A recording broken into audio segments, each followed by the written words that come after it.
My avoidant partner broke up with me out of nowhere saying he needed space. Is this so common? I will try to keep it short, but I really feel the need to confront someone. I have my therapy session on Wednesday, so in the meantime I will try here since I have often received very interesting and profound answers in the past.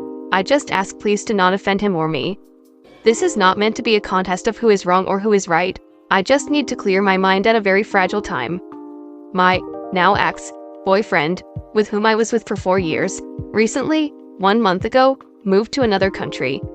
Initially the plans were that he would go, then slowly I would join him, but since he went there everything has in a very fast way changed. When I asked him to find new ways to give us love in this meantime of distance, he totally broke down and asked me for time and space. After about 2 weeks he came to the conclusion that it is all too much for him, that he cannot give me what I asked for, that our kind of relationship requires responsibilities and conditions that right now he feels he cannot give me because since he is in this new place he feels he has to take space for himself since he does not want his choices to fall back on me or affect me as well. Honestly, I am shocked by this, especially since this is not the first time this has happened. It is not the first time he has asked me for space, and I, for my part, feel that some of my displays of affection make him feel heavy. Today, as I was scrolling through TikTok, obviously a whole series of videos came up, on repeat, of what it feels like when your avoidant partner breaks up with you. Usually I try to stay away from these social products, because I find that they minimize and polarize things that are actually much more complex. However, in a moment of extreme fragility I started watching them and realized that they corresponded very much with what happened to me, which is people who were left by their partner at a time when the relationship seemed to be going even quite well because of this avoidant attachment. I don't want to reduce this person into a category, honestly. I think it's, as I said, reductive. However, it gave me a lot to think about, especially because he told me that right now he can't give me these things and it's too heavy for him to work on it now, but maybe by taking some time, in the future, he will. The issue is that I don't think this, especially at this time in my life where I am working so much in therapy to be better with myself and with others, to integrate instead of separating while he has separated everything. Plus basically I had no choice, because he decided this and the only compromise would be to accept that he cannot give me certainty of a stable relationship. Honestly, I am as sad as angry and I would like to point out a number of things to him, because I find it really absurd to behave this way after a 4-year intimate relationship in which, indeed, everything seemed to be going right after quite complex crises. Plus, just during this weekend I was supposed to visit him, but of course it all fell through. I'm so confused and sad. And again, the whole thing is not clear to me, because he told me that he doesn't want to lose me and that he doesn't want us to separate permanently but to take time for ourselves. While I, for my part, would have liked to go through this together. I would have liked him to talk to me about all these things he feels, but instead he didn't. He asked me for time away. Has anyone ever had such an experience? I really feel the need to confront, whether it is someone with this avoidant attachment style or someone who has suffered instead. How did you manage it? Have you ever been able to work this out with a partner? Because honestly I believe you can work on this if you have the will, and I don't understand how it is possible to throw away a loving relationship to have space. Story 2. Boyfriend of 5 years didn't invite me to Thanksgiving lunch with his family. I just wanted to get some ideas from you all to see if I am at all justified in feeling left out by my boyfriend. Usually it would be a no-brainer that this would be unacceptable to most, but I do want to give more context and see if it's more understandable that I was not asked to join in his family Thanksgiving lunch. A bit of a background on his family: he does not talk to his mom really. He has had an issue for years with his brother and his mom sort of favored that brother. He speaks to his dad but they're not extremely close. The ones he considers his real family is his aunt, she's like a mom to him, his uncle, and their daughter, BF's cousin who is in her late 20s and he considers her to be a sister. They are extremely tight and he talks to them and sees them pretty much daily. I didn't meet them until just about almost 2 years ago, which is another issue considering we've been together 5 years, but won't get into that. He explained he was closed off after his divorce, but when I told him I felt hidden, that is when he introduced me. So since then, I've been invited to a lot of events with this family and we get along great. They'll sometimes text me to see how I am, invited to weddings. 4th of July, last Thanksgiving, they hosted at their house just the immediate family and was about 10 of us. My boyfriend didn't have his kids that second half of the day and I didn't have mine either, so we were both there without our kids. Last week, I asked my boyfriend what the plans were for Thanksgiving since I wanted to see him and spend some time with him. My family doesn't throw anything big as most have moved out of state, so it's just usually my parents and brother who come out and spend a couple of hours for lunch. I invited him to do something early with my family and he politely declined and tells me that his aunt has decided to throw a luncheon at a venue, not her home this time. It's a venue their family are co-owners of. He then mentioned it's just him, his kids, since this year he will have them that first half of the day, so they'll join this time, the aunt and uncle, the cousin and her husband and baby, my boyfriend's dad and his wife, and their son. This was the group that was there last year when I was invited, except for his kids. But was a little surprised I was not asked to join. A few weeks ago when I asked about the holiday, he did say you should join. But I think he must have forgotten he even said that. And was before he found out they decided to not host at their home. So we've talked about the holiday a couple more times and he still didn't mention me or me and my kids joining.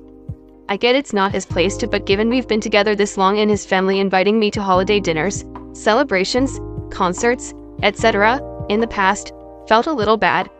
He did say that afterwards, when his kids go to their moms and my kids go to their dads, and they're all done with their lunch, he would love to see me and we could spend time that evening and last through the weekend. I wouldn't think it would be right for me to even ask because, like I said, it's not his place, although it would have been nice if he could have just mentioned it to them. And plus, it's all just their family and his kids, so perhaps they wanted to keep it that way, which I can understand, and knowing I'll have my kids, could be a lot of variables. I did sort of mention a couple of days ago when we were talking about it again that he left me out. I said this in a lighthearted, somewhat joking way so he didn't feel pressured or cornered, and so it didn't come off as accusatory. And again, he said something to effect of no, I definitely still want to see you afterwards.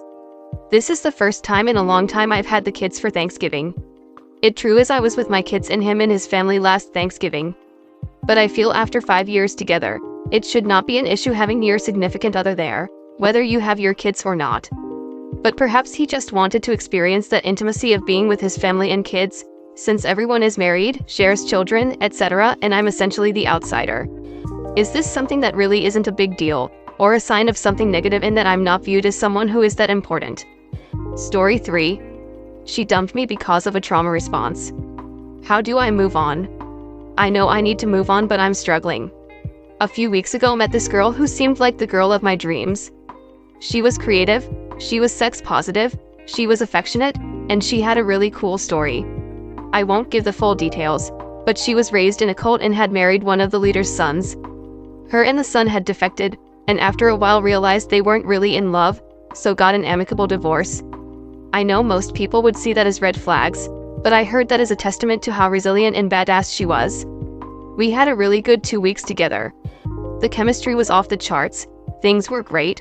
She kept saying how much she liked me and how she had never felt love before and was wondering if this was it. I know, 2 weeks is a very short time, but I had thought this is my wife. I finally found her. I mean, it really seems out of the rom-coms and BS stories you hear about love. Then last week it all changed. In 24 hours we went from talking about when we would be Facebook official and how I would tell my mom tactfully that I'm dating a divorced woman, to being done. From her perspective, I guess there was a moment earlier in that day that I had pushed in for sex. And I didn't read the room right, so leaned in too much. In my head I was being flirty and playful, to her I was disrespecting her boundaries. But as she soon as made a clear no, I backed off. And that was it, I thought. We even had a good talk about how I'm a bit dense, but she should never feel like she can't say no to me. And then we went on with our night, had our Facebook official and mom talk, made dinner, and then had consensual sex that she initiated. But the next morning she was off, very reclusive. I took her home and didn't hear from her until 10 hours later. She told me she didn't want to talk to me or see me for 3 full days. This triggered me, as I have abandonment issues, and my only frustration throughout the relationship was I felt her trauma overshadowed mine. I felt like I couldn't be heard, and a few times when I had expressed a boundary, please communicate, please give me space to vocalize my needs, and please don't pull the rug out from underneath me, I was vilified and told you're making it about you.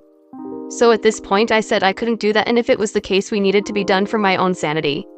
She responded with a very aggressive message saying I was being controlling and abusive and I had given her more trauma. And she blocked me before I could respond. I know I should move on. Obviously our trauma triggers each other. But I really liked her so much. I really saw a future with this woman, and felt like I had been given a blessing from the universe. And it just feels like whiplash how we shifted so quickly. And it just further validates my abandonment issues that I've worked very hard in therapy to get through. I'm not asking for advice on if I should reach out. She made it very clear she doesn't want to see me or talk to me ever again. But this hurts a lot. And I know this is a lot of her issues getting projected onto me. I just need some solace and understanding from the world as to how to move on from someone who is so traumatized they couldn't see or hear me. Comment. I'm sorry for the hurt you are feeling and how it's familiar to old traumas. If you aren't still in therapy, I think it would be a good idea to get back in the habit again. It's good for anyone, but can also keep you on top of your response to feeling abandoned. I'm sorry, but the reality is you really don't know someone in 2 weeks. Your idea of her based on that short time is not a true account of who she is as a person. You didn't know her long enough to learn her flaws and see her in bad moments. Not sure if this might help you feel better, but my personal belief is that if someone leaves your life, it's because a higher power was protecting you from something you couldn't see. Yes, she probably does this, maybe not every month, but I bet many months. She's a man-eater.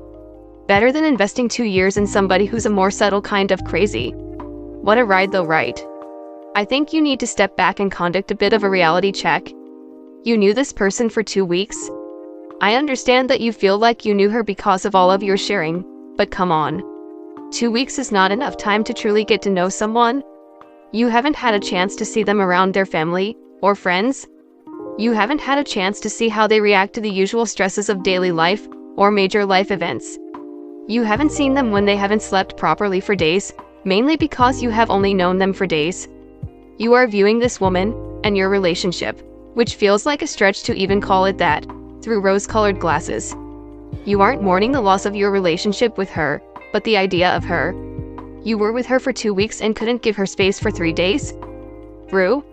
I'm not much of a therapy advocate, but you need to consider it FR.